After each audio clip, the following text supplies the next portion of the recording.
वज़ीर-ए-आज़म की बारिशों और सैलाब से मुतासरा खानदानों की माली मुआवनत की हिदायत। मानसून बारिशों और सैलाब से नुकसान पर अहम इजलास में शहबाज शरीफ ने कहा, मुतल्लिका वज़रा और सेक्रेटरीज मुतासरा इलाकों का खुद दौरा करें, बिजली का निज़ाम और सड़कें जल्द बहाल करने की जाएँ। मज़ीद बारिशों के पेश नज़र NDMA और PDMA से मुकम्मल तैयार रहें। वज़ीर-ए-आज़म शहबाज शरीफ ज़रई शोबे के हवाले से इजलास से खिताब में कहा, ज़रई शोबे की तरक्की के लिए ज़रई तहकीक के इदारों को मज़ीद फ़ाल बनाया जाए, फसलों की पैदावार के कौमी सतह पर तखमीनों के लिए जामे प्लान मुरतब किया जाए। फी एकड़ पैदावार में इजाफे के लिए हर किस्म की मुआवनत की फराहमी तरजीह है। ज़रई शोबे की तरबियत के लिए तलबा के इंतखाब में मेरिट को अव्वलीन तरजीह दी जाए। वज़ीर-ए-आज़म ने नेशनल एग्रीकल्चर रिसर्च सेंटर में इस्तेहाद की मंजूरी भी दे दी। बानी PTI के शिफा इंटरनेशनल अस्पताल मुंतकिली पर तनाज़ा। PTI ने तौहीन अदालत की दरख्वास्त दायर कर दी। हुकूमत की भी नजरसानी अपील की फौरी समाअत की इस्तदा। PTI ने तौहीन अदालत की दरख्वास्त में सुप्रीम कोर्ट से 18 अगस्त 2026 के हुक्म की मुबीना खिलाफ वर्जी पर कार्रवाई की अपील की। दरख्वास्त में वज़ीर-ए-आज़म, वज़ीर कानून, वज़ीर इत्तलात और सुप्रिटेंडेंट अडियाला जेल फरीक दरख्वास्त में मौक़िफ़ अख्तियार किया गया कि वफाकी वज़ीर कानून ने अस्पताल मुंतकिली के हुक्म को कानूनी दायराकार से बाहर बताया। डॉक्टर उज़मा और डॉक्टर फैसल को बानी PTI के मुबैना इलाज बारे ला इल्म रखा गया। शिफा अस्पताल के बजाय बानी PTI को पिम्स अस्पताल मुंतकिल किया गया। अदालत जवाब दहिंदगान को तौहीन अदालत का मुर्तकब करार देकर कानून के मुताबिक सजा दे। बानी PTI का शिफा इंटरनेशनल अस्पताल से तिब्बी मुआयना कराया जाए। हुक्म पर अमल दरामद यकीनी बनाने के लिए अदालती ऑफिसर की तैनाती या लोकल कमीशन मुकर्रर किया जाए। दूसरी जानिब हुकूमत ने 18 अगस्त के हुक्म पर दायर नजरसानी अपील की जल्द समाअत के लिए मुतफर्रिक दरख्वास्त सुप्रीम कोर्ट में दायर कर दी। चीफ कमिश्नर इस्लामाबाद की जानिब से दायर दरख्वास्त में सदा की गई है कि अदालती हुक्म वक्त की पाबंदी पर मबनी था। मामले की फौरी समाअत जरूरी है। इस केस को अहम तरीन मामला समझकर प्रोसेस किया जाए। बानी PTI से मुतल्लिक सुप्रीम कोर्ट के हुक्म पर मुकम्मल अमल दरामद कर गया। हुकूमत का दावा, विफाकी वज़ीर इत्तलात अता तारड़ की प्रेस कॉन्फ्रेंस का शफाफ मुआयना कराया गया। PTI खुद अपने बानी के इलाज में रखना डाल रही है। बानी के मुआयने के वक्त इनकी हमशीरा और शिफा के डॉक्टर मौजूद थे। मेडिकल रिपोर्ट के मुताबिक बानी PTI मुकम्मल तंदुरुस्त हैं। तिब्बी मुआयने के दौरान ब्लड प्रेशर और नब्ज समेत तमाम टेस्ट नॉर्मल रहे। बानी PTI की बुनियाई बिल्कुल ठीक और सेहत तसल्ली बख्श है। मेडिकल बोर्ड की सिफारिशात के बगैर इलाज की जगह का तयन मुमकिन नहीं। PTI ने सियासत और बयानबाजी से अदालती हुक्म की खिलाफवर्जी की। सियासी मफादात के लिए सियासत करना अफसोसनाक है। हुकूमत ने सेहत के मामले पर किसी किस्म की तंजिया तहजीक नहीं की। सेहत के मामले को सियासत से दूर रखा जाए। नजरसानी दरख्वास्त में पूछा गया है, क्या यही सहूलत हर कैदी को मैसर है? अदालती फैसले पर दायर नजरसानी दरख्वास्त में इंतजामिया ने तमाम कानूनी निकात वाज़े कर दिए। किसी भी कैदी के लिए मखसूस रियायत या स्पेशल ट्रीटमेंट का तासुर पैदा नहीं होना चाहिए। हुकूमत आइन और कानून की रोशनी में तमाम मामला आगे बढ़ाएगी।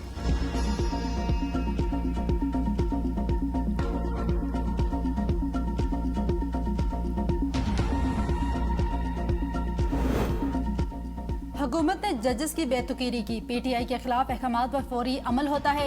वज़ीर आला खैबर पख्तूनख्वा सुहेल आफरीदी की हुकूमत और इंतजामिया पर कड़ी तनकीद। हंगुम में कारकुनों से खिताब में कहा, सुप्रीम कोर्ट के फैसले को हुकूमत और इंतजामिया ने नजरअंदाज किया। अगर अदालतें इन अफराद को कानून के कटहरे में नहीं ला सकती तो फिर कमजोर और आम शहरियों के लिए भी अलग मेयार नहीं होना चाहिए। 27 सितंबर को इस्लामाबाद की जानिब लॉन्ग मार्च होगा। अब 20 नहीं बल्कि 40 लाख लोग वहां पहुंचेंगे। बानी PTI का मुआयना माहिर डॉक्टर्स ने किया। तिब्बी रिपोर्ट जारी नहीं कर सकते। पिम्स इंतजामिया के इलामे के मुताबिक बानी PTI को 20 और 21 अगस्त की दरमियानी शब पिम्स ला गया। शिफा अस्पताल के 2 माहिर अमराज चश्म ने बानी PTI का मुआयना किया। पिम्स के डॉक्टर्स पर मुश्तमिल बोर्ड ने बानी की मेडिकल फिटनेस रिपोर्ट तैयार की। मरीज की राजदारी और सुप्रीम कोर्ट की हिदायत का मुकम्मल एहतराम किया जाएगा। तिब्बी रिपोर्ट के खुफिया मदरजात जाहिर नहीं किए जाएंगे। बानी PTI की सेहत से मुतालिक पूरा मुल्क तशवीश में मुब्तला है। हुकूमत का फर्ज है इसे हल करे। चेयरमैन PTI बैरिस्टर गौहर कहते हैं, बानी मुल्क की सियासत के बड़े स्टेक होल्डर हैं। रियासत आवाम से बनती है। खुदारा इस बात को समझा जाए। बानी से मुतालिक तशवीश इस वक्त खत्म होगी जब इन्हें शिफा इंटरनेशनल अस्पताल मुंतकिल किया जाएगा। सलमान अकरम राजा ने मीडिया से गुफ्तगू में कहा, सुप्रीम कोर्ट का फैसला वाज़ेह था कि बानी का इलाज शिफा इंटरनेशनल में होना चाहिए। इस झूठा बयानिया बनाया गया है। रास्ते में रश था, इसे कुछ नहीं था। ये मुकदमा हम आवाम की अदालत में भी लेकर जाएंगे। पानी की खातिर ये एक जंग है तो हमने जीतनी है। पीटीआई वाले हमदर्दी कार्ड खेलना चाहते हैं। तौहीन अदालत तो उन लोगों ने की है जो अस्पताल के बाहर जमा हुए। वज़ीर मुमलिकत बराए दाखिला तलाल चौधरी कहते हैं, बानी को अस्पताल लाने की जरूरत होती है तो बगैर अदालती हुक्म भी लाया जाता है। बानी की बहन कोई NRO चाहती है तो ये उनकी अपनी ख्वाहिश है। अदालतें बदल चुकी हैं, नई अदलिया जुडिशल NRO देने के लिए नहीं। मोहसिन नकवी और हुकूमत अलग अलग नहीं, तमाम हुकूमती इदारे एक पेज पर हैं। हुकूमत और मोहसिन नकवी के दरमियान इख्तलाफात की बातें बेबुनियाद है।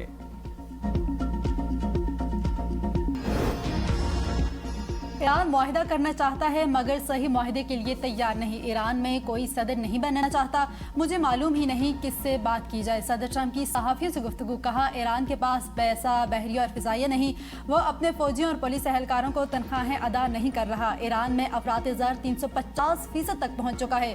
देखना होगा सूरत हाल क्या रुख इख्तियार करती है। खित्ते और आबना हरमस पर अमरीका का मुकम्मल कंट्रोल है। ईरान पर मुआशी दबाव बढ़ाने का ये मतलब नहीं कि फौजी कार्रवाइयों का इम्कान ख़त्म हो गया। ईरान किसी सूरत धौंस और दबाव के सामने नहीं झुकेगा, दुश्मन को फैसला कुन जवाब दिया जाएगा। ईरानी सदर डॉक्टर मसूद पेज़ेश्कियान कहते हैं, हम मजबूत पोजीशन में हैं, जंग किसी न किसी मरहले पर खत्म होनी है, बेहतर है आज ही खत्म की जाए। ईरान ताकतवर साबित हो चुका, हमें जंग से पैदा होने वाली महंगाई समेत दीगर मसाइल के लिए तैयार रहना चाहिए। ईरानी पार्लियामेंट के स्पीकर मोहम्मद बाकिर कालिबाफ का कहना है, पड़ोसी ममालिक से खित्ते के नए सिक्योरिटी इंतजाम से मुतल्लिक मुतअद्दिद पैगाम भेजे। अमरीका ने सिर्फ इसराइल की खातिर अपने इत्तेहादियों के मफादात को नजरअंदाज किया। अमरीकी इक़दाम से इत्तेहादी ममालिक को अपनी बका खतरे में महसूस हुई। खित्ते में आजादाना तौर पर बना निज़ाम ही हकीकी मानों में अमन दे सकता है। ईरान ने नई अमरीकी पाबंदियों को तमाम ममालिक के खिलाफ ऐलान जंग करार दे दिया। तर्जुमान वज़ारत ख़ारिजा इस्माइल बकाई कहते हैं, अमरीकी पाबंदियां किसी एक मुल्क के लिए नहीं है, तमाम हुकूमतों के खिलाफ जंग में है। पाबंदियों और बहरी नाकाबंदी से रास्तों की खुद मुख्तारी मुतासर हो रही है। अमरीकी दबाव कबूल करना कौमी खुद मुख्तारी के खात्मे का बाइस बनेगा। वज़ीर ख़ारिजा अब्बास अराग़ची कहते हैं, अमरीकी पाबंदियां और दबाव पहले भी नाकाम रहा, आइंदा भी नाकामी उनका मुकद्दर बनेगा। ट्रंप को धचका, अमेरिकी जज ने पाकिस्तान समेत 75 ममालिक पर इमिग्रेशन वीज़ा पाबंदी ख़त्म कर दी। मुल्क में पैदाइश की बुनियाद पर इमिग्रेंट वीज़ा मुस्तरद करने का हुक्म देना दुरुस्त नहीं। न्यूयॉर्क के वफाकी अदालत के जज ने इन शहरियों को वीज़ा जारी करने पर हुकूमती पाबंदी ख़त्म कर दी जो मुस्तकिल तौर पर अमरीका में आबाद होना चाहते हैं। जज ने हुकूमती इमिग्रेशन पॉलिसी को कानून के मुनाफी करार देते हुए वज़ीर ख़ारिजा मार्को रूबियो ने पॉलिसी नाफिज करते हुए अपने कानूनी इख्तियारात से तजावुज़ किया। पेट्रोलियम लेवी के खिलाफ जमात इस्लामी का एहतजाज, पेशावर, लाहौर और कराची में धरने जारी। गवर्नर हाउस कराची के बाहर जलसे आम से खिताब में हाफिज नईम रहमान ने कहा, हुक्मरान हर रोज़ अवाम पर पेट्रोल बम बरसाते हैं, रवैया ना बदला तो बड़े इनकलाब के लिए तैयार हो जाएं। एहतजाजी कैंपों को पूरे पाकिस्तान में फैला देंगे। मुज़ाकरात करना है तो इस पर करें कि लेवी कैसे ख़त्म करनी है। लेवी ख़त्म नहीं कर सकते तो हम धरना नहीं ख़त्म कर सकते। हम जल्द मुहिम चलाने लगे हैं, लॉन्ग मार्च का भी आगाज़ करने जा रहे हैं।